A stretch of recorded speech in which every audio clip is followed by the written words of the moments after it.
The Shadow, mysterious character who aids the forces of law and order, is in reality Lamont Cranston, wealthy young man about town. The Shadow uses his hypnotic power to cloud men's minds so that they cannot see him. Cranston's friend and companion, the lovely Margot Lane, is the only person who knows to whom the voice of the Shadow belongs. Today's story, The Plot That Failed. As our scene opens, we see a big power shovel deep in its self-made pit. The excavation of the cellars and sub-cellars of an apartment building. Joe, look over. Joe, you look over here. Well, we'll be through digging this hole by tomorrow. Yeah, Joe. Boss tell you where we go next? No, he didn't say. Probably be laid off for a while. Hey, Tony, back that truck closer. I gotta go close. Huh. Getting hot in here. Luke, check that water in the motor, huh? Yeah. Well, the water's okay. Hey, something's screwy. The motor's stopped. Hey, what's the matter? All the insulation's melting off the wires. The engine's white hot. Hey, what's the matter? The dead, she's falling down. Luke, get out of there. The controls won't work. Hey, look Hey, out. I'm scrambling. You better get out yourself. Hurry up. There goes the derrick. Run! Run before the gas can explodes!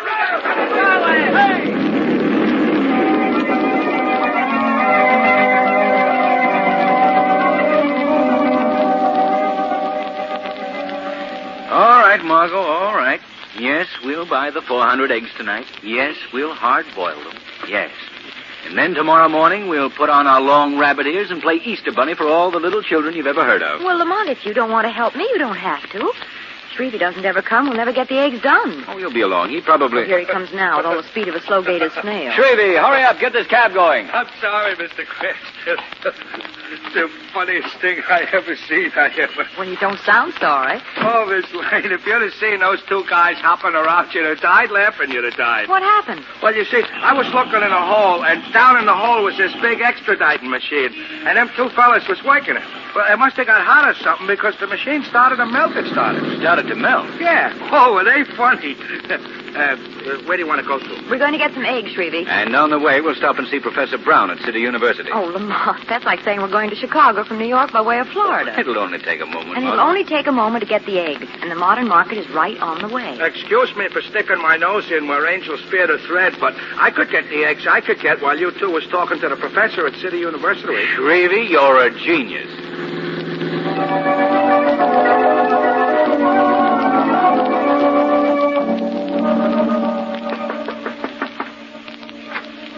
Oh, Mr. Cranston, I believe. Come in. Professor Brown, and this is Miss Lane. How do you do? It's a pleasure. Won't you come in? I'm afraid you'll find my laboratory built for work and not for comfort. Oh, I think it's delightful. It's never been called that before. Oh, Dr. Forbes. Hello, Brown. Miss Lane, Mr. Cranston, I'd like to have you meet my assistant, Dr. Forbes. How do you Dr. do? Forbes. Lane, Miss Cranston. Oh, Miss Lane, won't you sit here? Yes, thank you, Dr. Ford. I appreciate your coming here, Mr. Cranston, more than I can tell you, particularly since my request will probably seem a bit strange. I want you to help me find the Shadow. The Shadow? You've heard of him, haven't you? Well, yes, of course I've heard of him, but how did you happen to ask me to help you find him? I asked Commissioner Weston. He hit on the splendid thought that you might be interested due to your work as an amateur criminologist. Oh, I see. We must find the Shadow. Well, from what I know of that elusive gentleman, that's a man-sized job in itself. You must tell me more of your plan, Professor Brown. Well, that is certainly a reasonable request, but we'd appreciate it if you trust us for the moment and believe us when we tell you that it's of great national importance. All right, Professor Brown. I'll try to find the Shadow for you.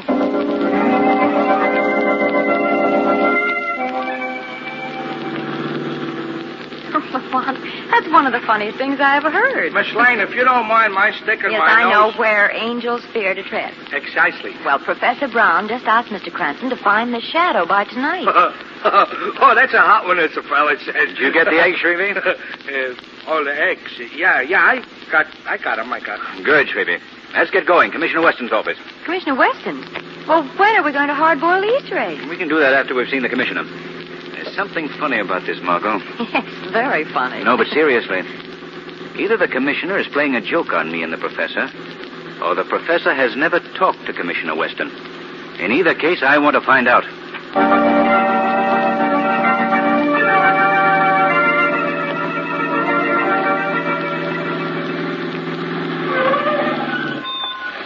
We have a ribbon at our destination, Mr. Cranston. Fine, Shrevey. Mr. Cranston, when you see Commissioner Weston, would you put in a good word for my bosom friend and companion, Big Charlie? He's in a clink, he is. Well, not this time, Shrevey. We haven't much time. Don't forget there are 400 eggs eagerly waiting to be boiled and decorated by Easter morn. You wait here, Margot. I won't be long. Lamont, if you're not back here in 10 minutes, Shrevey and I'll come in and boil all 400 eggs right in the commissioner's office.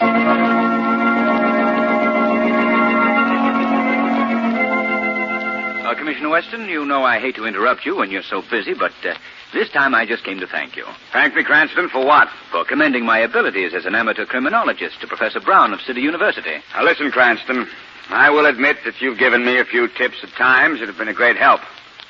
But I never recommended you as a professional or even an amateur criminologist to anybody.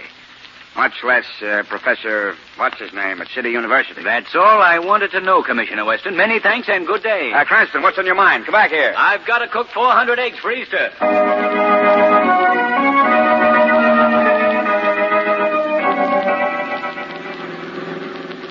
Didn't you get no chance at all to mention Big Charlie, Mr. Cranston? The commission was too busy, Shrevey. Maybe we'll have better luck next time. I'm afraid there won't be no next time, I'm afraid. Because I think Big Charlie's little woman is going to suck him on the head with something when he gets out. She's mad enough now to end up a widow. Well, that's pretty mad. Lamont, do you think that Commissioner Weston was fooling you about not recommending you to Professor Brown? I don't know, Margot. You don't suspect Professor Brown and Dr. Forbes of anything wrong, do you? Well, they're hardly the criminal type. But I still wonder why they want the shadow to help them. We're at the university we're at. Very good, Shrevey. Drive Miss Lane home. I'm going in to tell them that I didn't find the shadow. Margot, it's a shame we don't know where the shadow is, as I know that he would like to investigate this right now. Oh, very well, Lamont. Be careful. Yeah, don't take no wooden nickels. All right, Shrevey. And don't you take any rough roads on the way home. Remember those eggs. I will. I won't.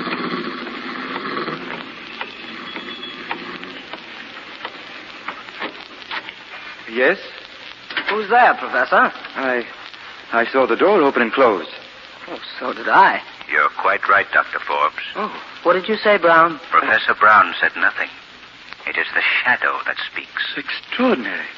I wouldn't have believed that complete invisibility was possible unless I'd witnessed the phenomenon. Yes. Your ability, Shadow, can be most useful to us if you'll assist us in our work. I should like to know a little about this work before I give you my answer.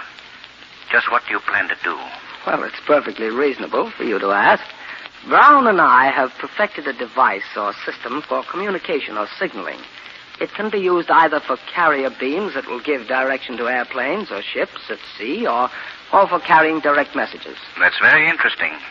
But why do you need me? You are most important. Recently, we have discovered that some forces not interested in the welfare of this country have learned of our invention. Unfortunately, it must be tested more thoroughly than it has been in the confines of our laboratory before we can offer it to the government. Just what do you expect the shadow to do? Well, we hope that the shadow will cooperate. Without being seen, he can place 6 of the machines at various strategic points around the city. We'll make it well worth your while, Shadow. This device will make us more powerful. Enough, Brown, please. Yes. Well, Shadow, are you interested in joining us in this very worthy experiment? Very much interested indeed, Dr. Forbes. Oh, good. Well, then I'll explain further. Now, at the 6 strategic points in this city, we've rented rooms and lofts. The machines are all boxed in plain packing cases, and they're to be left in their wrappings. There are only 3 things that you must do. First, place the packing case near the window. Second, be sure the side with the circle faces the window. And third, uncoil the wire at the back of the case and plug it into a wall socket. Is that all clear? Perfectly. Where are the cases? Well, 4 of them are here just outside the entrance hall, and 2 others are now at the buildings on either side of the new excavation on Main Street. Their exact location and that of the 6 strategic points are on a list that you'll take with you. Give him the list, Brown. Yes, sir. Well, good luck, Shadow. Later, you'll see for yourself what this machine can really do. Thank you, Dr. Forbes. It'll be very interesting to see what this experiment proves. I'm quite anxious to know just how it will make us so powerful. Shadow. Oh, he's gone. He fell for it. Hook, line, and sinker.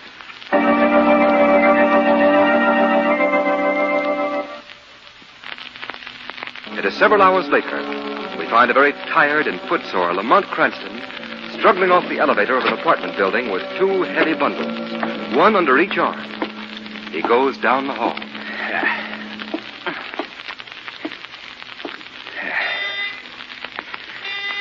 Phew.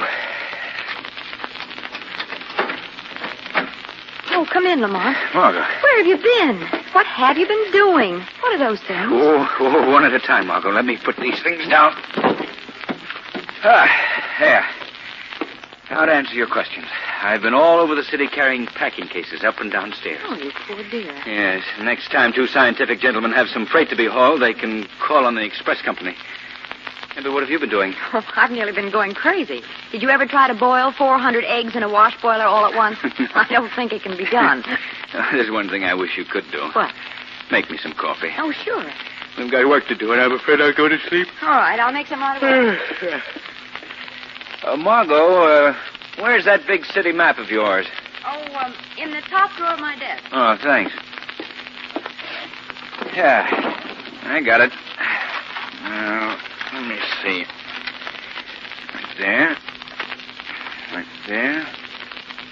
Oh, I'm a stupid fool. What'd you say, Lamont? Oh, I've been an idiot, Margot, a blind idiot. What is it? Look at this map. Mm-hmm. See these 6 places that I've marked? Yes. That's where I put the machines tonight. Do you notice anything unusual about their location? Well, they're in 3 different parts of town. Yes. But if you look more closely, you'll notice that they're grouped in pairs. One machine of each pair is placed on either side of an important key point. Police headquarters, telephone building, a powerhouse. Well, Lamont, you haven't told me yet what these machines are, what they do. For a very good reason. I don't know. Well, what are those 2 packages you brought in Well, with? they're a pair of the machines. I thought you distributed them all. I'm afraid that our friends at the City University are going to be a little upset when they find bricks and scrap iron in one pair of the cases. Well, what are you going to do with the machines that you have here? Well, first, we'll set them opposite each other, each side of the room. Lamont Cranston, don't you plug those machines in until you find out what they do. I brought them here so I could examine them more closely. Margaret, will you take the paper off that one when I take it off this one? Yes, all right. Look, Lamont. Yeah? It's something like a cross between an X-ray and a television outfit. It looks innocent enough. Lamont, you may be doing those 2 men a great injustice. You may be right, Margot.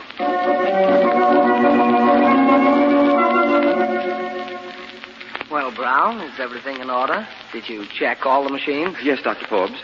The Shadow has been a good and efficient assistant. The machines are all in place and working. Now the only thing to do is to wait. Good.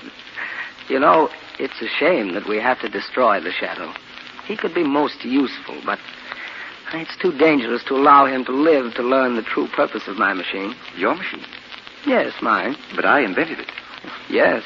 Unlike so many inventors, you were too stupid to realize its true potentialities. Without me, you'd still be nothing. Now you stand on the threshold of a new life. A new life? What is our first step after tonight? You don't have to worry about that. But come, there are a couple of things yet to be done. Are the 2 extra machines set up in the room behind the laboratory? Yes, they are. And the control panel is in order right by the door. Have you tested it? Oh, yes, of course. All right. Now, the next thing to do is for you to call Lamont Cranston and his friend Miss Lane on the phone and have them over here at a few minutes before midnight. What for? Oh, just to thank them for finding the Shadow for me and perhaps reward them with a demonstration of the machine. I'm sure they'd be interested. Dr. Forbes, are you planning to destroy them, too? They know too much. They know nothing. I can take no chances. But that's murder. Murder, I tell you. You're right, Professor Brown. You know, sometimes I get so carried away with the importance of our invention that I lose all perspective.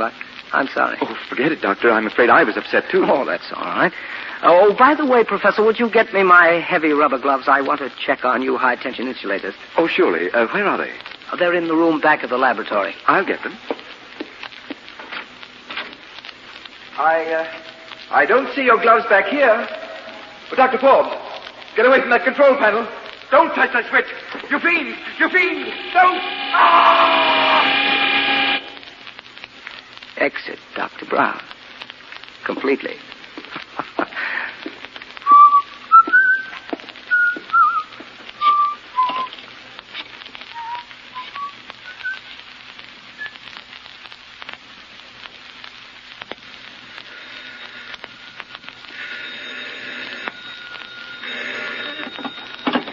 Hello? Yes? This is Margot Lane. Who is this? Who? Oh, Dr. Forbes. Yes, doctor. How are you? Mr. Cranston is there, and he's had an accident. Yes, certainly, doctor. I'll hurry right over. Oh, Lamont, this is getting less and less funny. What was that all about, Margot? Dr. Forbes informs me that you are at Professor Brown's laboratory and have met with an accident. What? What shall I do? Let me use your phone. Who are you calling? I'm calling my apartment house. Hello? This is Mr. Cranston. Have any phone calls come in for me in the last few minutes? Oh, well, thank you. Yeah, just as I suspected. Dr. Forbes just called me. Hello? Dr. Forbes? This is Lamont Cranston. I was in the shower and thought I heard the phone ring. The man at the desk told me you'd called. What's that?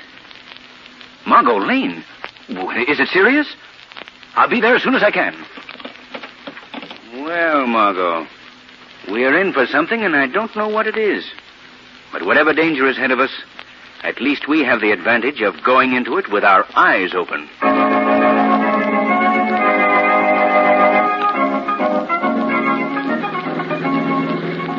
Where to, Mr. Cranston?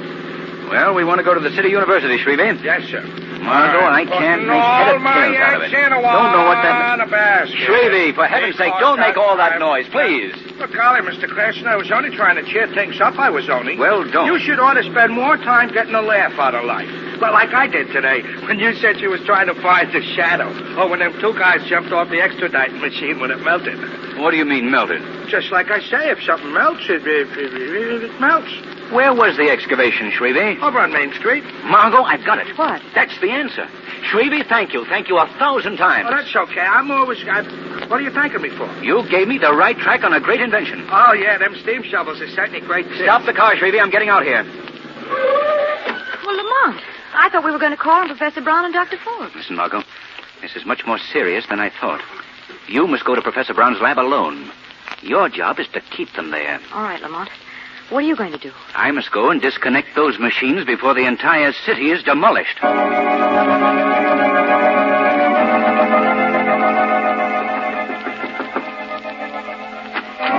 Oh, Miss Lane. Oh, I hurried as fast as I could, Dr. Forbes.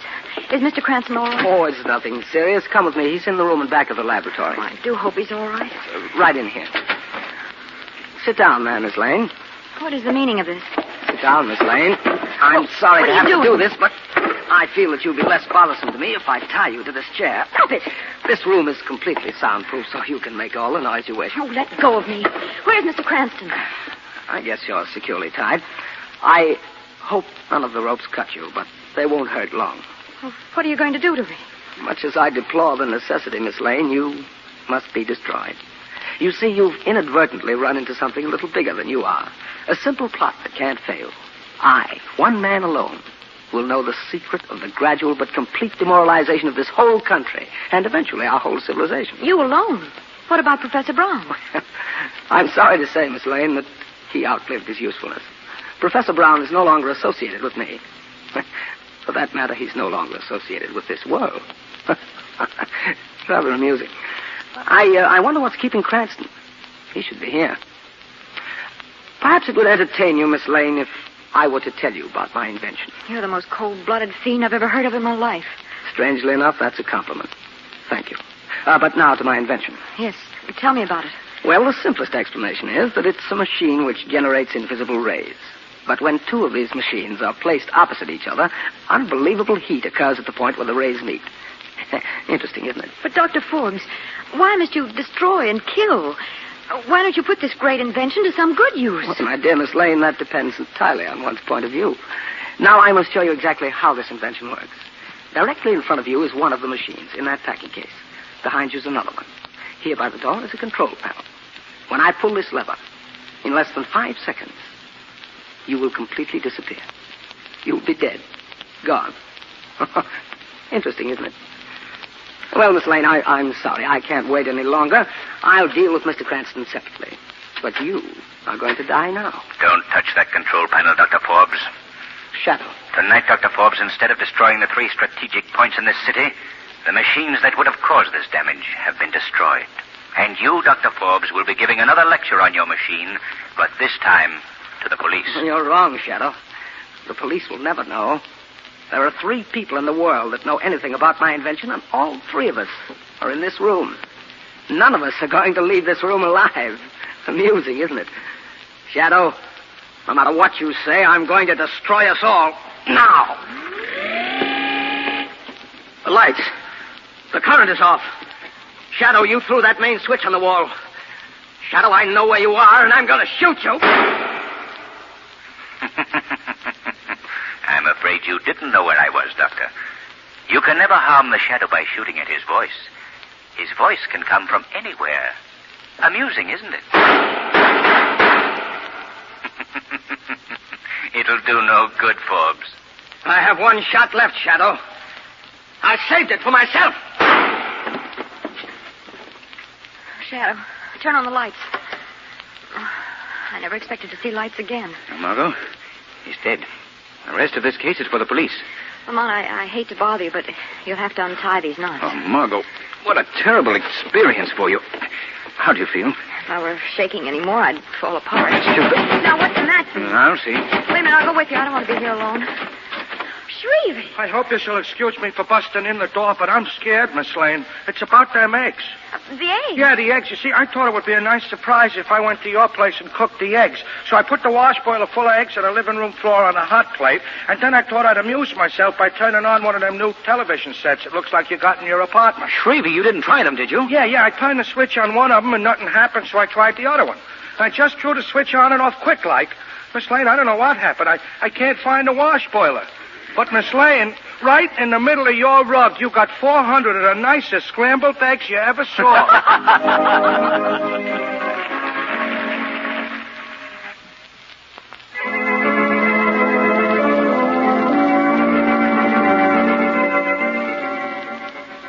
Today's program is based on a story copyrighted by the Shadow magazine. The characters, names, places, and plot are fictitious. Any similarity to persons living or dead is purely coincidental. The Shadow magazine is on sale at your local newsstand.